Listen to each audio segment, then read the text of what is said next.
excited to be back at Sustainable Brands again? Can you put your hands together and let Koanne and her team know? Really, let them know. That is, without a doubt, the happiest you're going to be during my presentation. That is it. It's all downhill from here. I'm kind of like the morning after Annie's tequila, because I want to talk about a topic that is arguably taboo, or at least something that we don't want to pay our attention to unless we have to, which is, what do we do when we're facing a shrinking economy, when the headwinds that we already face, bringing purpose to life inside our personal lives, inside our companies, inside the world at large, are compounded by all these economic drivers that are working against us? What do we do in those circumstances? And yet, as unpleasant as that is, now is the time to address this topic. Why? Because between now, the next 4 days here at Sustainable Brands, June 2016 and June 2017, a lot is going to change. We have a new political landscape, and I've been living in the States for 15 years, and I became a naturalized citizen just a few weeks ago because it's all hands on deck right now. It took certain people to... But even above and beyond that, as a function of the political landscape, you know, as a part of the political process, there's a lot of propping up that goes on. What happens when that propping up falls away? What happens when, God forbid, the economy course corrects, the stock market course corrects? Who here has seen the proliferation of for sale signs in their neighborhood in the last few months? And everyone's like, let's get out of here while we still can. This is the reality of the world we're now living in. And so while I'm not an economist and I'm not an analyst, like many of you in this room, I try and keep my aperture as open as possible to see what are the forces that are going to inform not only my company and its mission in the world, but really the realization of purpose at large, so that sustainability, purpose, becomes a way of being in the world rather than an add-on when times are good. And so let's look at three things: the market and economic corrections, the consumer mindset, and what does that mean for brands? And this is where it just really starts to get quite depressing. It's kind of like the business case for self-medication. So if we look, you know, whether we take the view of Blackstone saying US recession coming in 2017, or whether we look at The Guardian talking about global recession coming, being most likely, principally because of a slowdown in China, whether you look at Bloomberg reporting a incremental decrease in retail sales and auto sales, when you look at the Wall Street Journal talking about the increased likelihood of a recession. And ladies and gentlemen, I would like you to put your hands together for the most depressing graphic you're going to see in the next 4 days at Sustainable Brands. This is JP Morgan's prediction as to whether we have a US recession coming or not. So that spirit, that joy, that elevation you felt at the beginning, I hope that it's slowly pouring out of your body. But this is the reality of the world that we face. And to ignore it is to court disaster on so many levels, but perhaps most importantly, it's to let go of our mandate, which is to drive change, because the people in this room, every single one of you, are nodes in a network of change. And we need you when things are good, but we need you even more when things are bad. And this is why. This is what's going to happen. The consumer mindset, there's going to be a decrease in disposable income, brand loyalty, an increase in brand scrutiny and reliance on word-of-mouth marketing, and a rise in consumer activism, which is so palpable and visceral on a daily basis, whether you're on Facebook or Snapchat. And then in terms of brand vulnerabilities, the implications are huge. You've got a decrease in sales and profits. Your employees get depressed. They get fearful for their jobs. You've got to leverage your reputation more. You've got to make your marketing dollars go further. And you've got more and more pressure from competition and to really keep and even gain more mind share out there in the marketplace. Every single one of us knows this from 2007 and 2008, right? Do you kind of throw up a little bit in your mouth when you remember that time? A visceral physical response? You're like, oh my God, are we really going back there? We are overdue, historically, for some sort of course correction like that. So to ignore it is to court disaster, and we have a political environment which is really, if we don't pay attention to it, we can be distracted and not realize that it's coming. And all of this is in the context of, Harvest Media's Meaningful Brands report, when they said that most people around the world would not care if 74% of brands disappeared. There's no such thing as brand loyalty anymore. I have a 16 and a 13-year-old daughter. They didn't even know what a brand is. All they know is a piece of content in front of them, which just disappears, ephemeral within the next 24 hours. There's no such thing as loyalty as we understood it when we were growing up. And so it's very easy to think that when times get tough, you've got to double down and lean into your product. You've got to take a transactional mentality. You've got to shore up the bottom line. But every single one of us in this room needs to be able to make the business case for doing something which might appear counterintuitive, which is to lean into purpose and to leverage it to shore up your company and its mission in times of challenges. And the opportunity today is just to share with you a few ideas, actionable ideas how to do that. And Sustainable Brands will be sharing this content and you'll be able to take it back with you. So it's not about capturing this, but rather transposing how it might apply to your business. And there's 5 areas: employees, customers, consumers, marketing, and culture. So let's look at employees in terms of rationalizing it down to 3 key action steps that will make a difference within your organization and by extension, its impact in the world. You have to define your purpose in simple and emotional terms. We did a comprehensive, diligent, multi-week survey before we came here, and we came to astonishing results, which is 100% of you are qualified to be human. Every single one of you is our employees are still human beings sitting around a campfire telling stories, and they want to be related to from a heart level. Secondly, you have to share that purpose through your organization, through your all-staff meetings, your town halls, might be on SharePoint, it might be your employee blog. Let your employees know what you stand for. And also, can we stop thinking about them as employees? They are human beings who show up every day and put sweat equity into building your vision. And I just think employees just doesn't really capture that sentiment. And then thirdly, we have to give them ways to participate. We have to be able to articulate to them, here is a choice, a menu, a toolbox, so that they can show up, so that they can express themselves through the very way that they show up. If you look at all the studies, psychographics and otherwise, not everybody wants to do the same thing. And no one wants to be told what to do. So instead, you give people the opportunity to write a blog post, to volunteer, to donation match, whatever it might be. But even in that little act which recognizes that you see them as a human being, they're much more likely to show up and express themselves in ways that are unique to themselves, and therefore they'll be much more engaged with your purpose. And the great news is that we have data to back this up now. Imperative study from 2015 shows that purpose-oriented workers stay in organizations longer, and they're 50% more likely to take leadership positions. This is the business case you need to make with leadership when everything inside your company culture is working against you. In fact, those same purpose-driven employees, 47% higher promoters of the brand, higher levels of meaning, their experience of meaning through their work, higher leadership potential, and higher retention. These are all bottom-line additions to your business. And if you want a great example, look at Timberland's Path of Service initiative, which has been around since 1992. They get full-time 40 hours to contribute to causes. In 2014, 72,000 participants, 78% of the company had done it at some point. A palpable example of bringing your purpose to life through your employees and institutionalizing it, making it a tradition that your employees look forward to. And if they break down how they do it, they break it down into 5 steps. Create opportunities, leverage senior leaders, recognize and celebrate those who are participating, foster employee ownership of those initiatives, and then tell those stories. Too many brands forget to close the feedback loop. You get all your employees meaningfully and in a very human sense engaging with these initiatives, then you fail on a human level to capture that story and share it back with them so that they see that their sweat equity actually made a difference. Don't forget to close the story loop. Secondly, customers, B2B world. B2B is now B2C, B2B2C, B2G is B2C. I'm not sure if those acronyms help anymore, do they? Anyway, the point is this. You have to tell your customers what you stand for because it gives you the opportunity to have a values alignment to mitigate risk.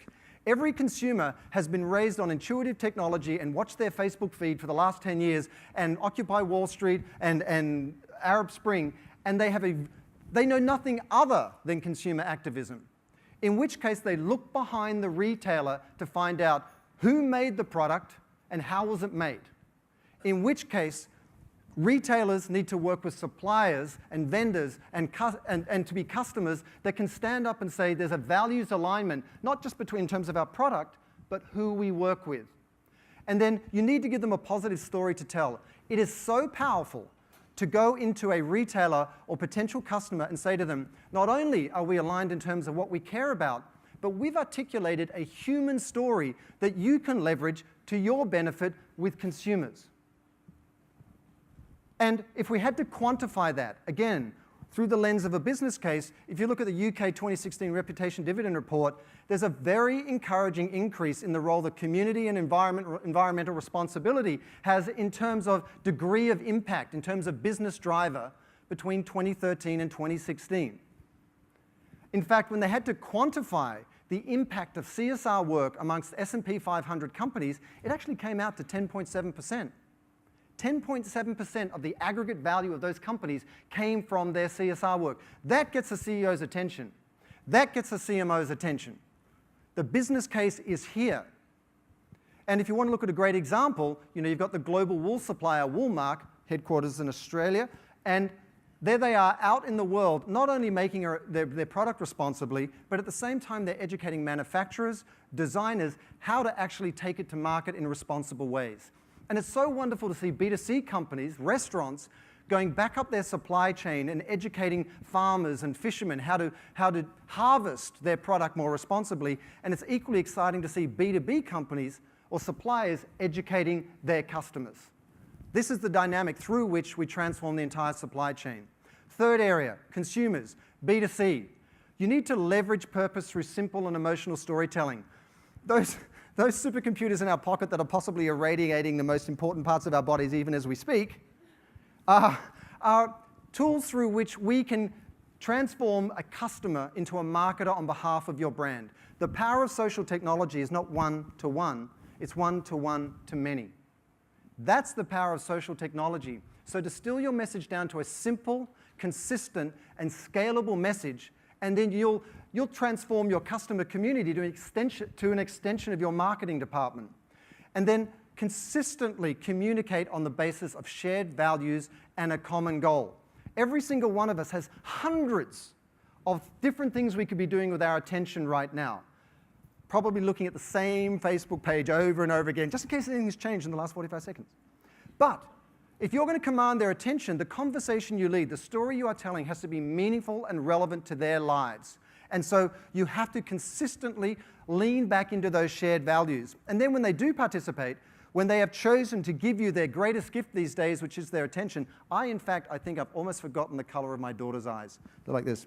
Hey, Dad, I love you. Yeah, good night. I have yet to see them like this. It's been like almost 2 years. The point is, when somebody actually participates in your brand storytelling, actively amplifies your story in service of your mission because it's meaningful to them, again, just like dropping the feedback loop with employees, recognize them, celebrate them.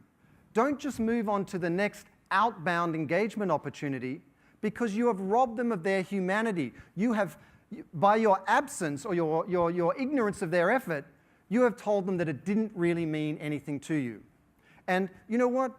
This is not a nice to have anymore. It's a must have. If you look at Edelman's Trust Barometer report, 80% of global consumers now believe it's possible for an organization to serve their bottom line and build their business and have a positive social and environmental impact. They expect you to do that.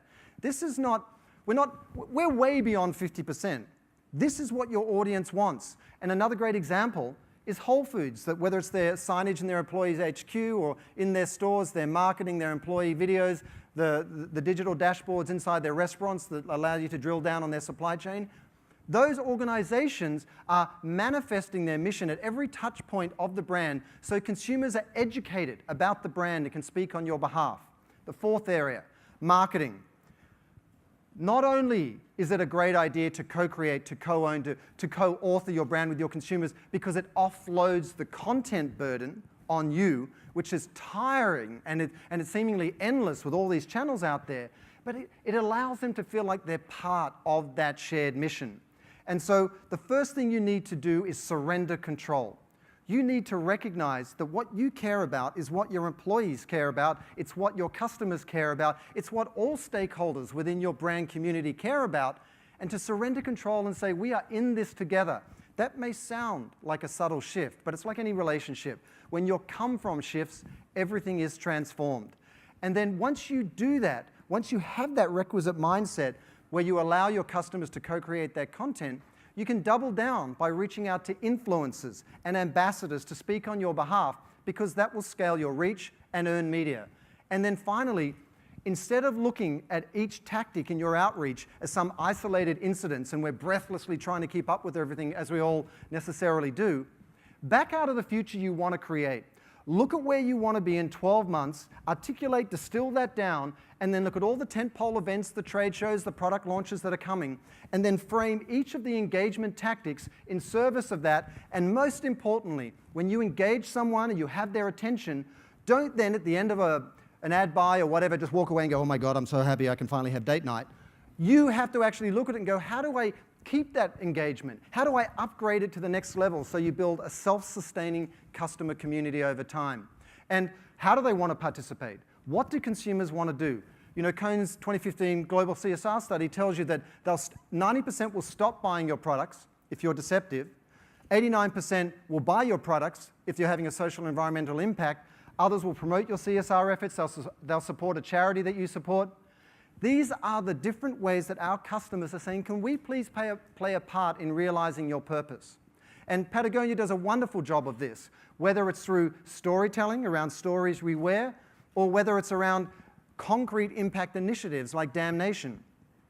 And let's look at the fifth and probably the most overlooked area through which you can realize your purpose in a way that will build your bottom line, and that is culture. Who wants more advertising in their life? I was an ad guy for 20 years in Australia, London, and all over the US. More advertising, more ads in Facebook, more ads in Snapchat, pop-ups, geo-targeting. No one, right? The reality is this: your customer base does not want any more ads. They want to participate in a conversation that is meaningful and relevant to their lives. And with that in mind, your higher order opportunity is to transcend your products, services, or category to shape culture. Look at Starbucks. Over the most recent 3 or 4 years, they've talked about gridlock in Congress, same-sex marriage, post-traumatic stress disorder, online education for employees, racism. That has kept them top of mind, and it's generated so much earned media because it all falls under the auspices of shared planet, their overarching singular message which speaks to what is our experience of a shared planet? How does that show up in the world? So much so that Howard Schultz is on the cover of Time magazine last year with the headline, What Starbucks Knows About America. So you need to define, frame, and lead a cultural conversation. For Patagonia, it's what is responsible growth? What is yours? Ask yourself that question and let that inform every piece of content you create. Tesla, when Elon Musk launched Tesla, he wrote a blog post that said, we want to enable sustainable mass transportation. That's why he opened up the IP of his battery technology. That's why he did a partnership with BMW and Nissan. That's why he launched an infinity mile warranty, because he was in service of his mission. And in similar terms, you need to be a mission with a company rather than a company with a mission. That's why REI resonated with Opt Outside, and Patagonia resonated with Don't Buy This Jacket. It wasn't a clever marketing idea. It was leaning into their purpose and mission in such a way that, however it manifested itself, was counterintuitive from a marketing point of view, and it cut through the Me Too marketing in their category. Meanwhile, all the competitors are standing there going, oh my God, how did they think of that clever tactic? They're not thinking of that clever tactic. They're thinking about how they can lean into their purpose, which is exactly what we all need to do, even more so in the next 12 months. And this is now becoming a competitive landscape. When you look at Fortune magazine's Change the World list, here you've got a new index, Fit for Purpose, which actually talks about how well different brands deliver on their stated purpose. This is becoming a competitive landscape. This is a manifestation of how real and tangible and critical purpose is within the marketplace. And it's manifesting itself in so many interesting ways. I mean, just an example with Adidas, or Adidas, when they came out with their sustainability report a few weeks ago, they said, we need places to play. Our relevance in the world, the reason Adidas needs to be a sustainability leader is we want to protect places to play. That's the higher order conversation they're leading. And that drills all the way down to the products that are manifestations of that same mission or intent. where they're now making shoes completely from recycled ocean waste. So this is the compressed complexity that you can leverage, where you can speak to all your different stakeholders in very specific ways and talk to your product and its benefits directly, and still ladder up to a larger cultural conversation around protecting, enabling, enhancing, renewing places to play. And what's the result? You know, bottom line perspective. If you look at the Driving Revenue Growth for Sustainable Products report from 2015, between 2010 and 2013, revenue from company-defined portfolios of sustainable products grew by 91%. And you can see with those companies listed there, the percentage of sustainable products growing from 18% to 26% between 2010 and 2014. This is a growth category. It's not a well-intended, nice-to-have category. Or if you look at HBR's, the business case for purpose last year, they interviewed 485 companies, and they found that 58% of them enjoyed 10% growth or more when they prioritized purpose. This is a business driver. This is not something to walk away when everything is working against you, when the reptilian brain in some of the people around you gets fearful and says we need to retreat to what we know, which is a transactional relationship with our customers, and all we talk about is price point and the product benefits. You still need to engage the human being. And when you do that, you get this result. And I want you to think of this not just in terms of the individual spokes of the wheel, but the integrity of the whole. When you leverage purpose with your employees, you get productivity. With customers, you get that alignment. With consumers, you get loyalty. With marketing, you get that earned media, that amplification. And with culture, you get to transcend your category to really be perceived as a cultural leader, which is an incredibly aspirational place for any brand to be.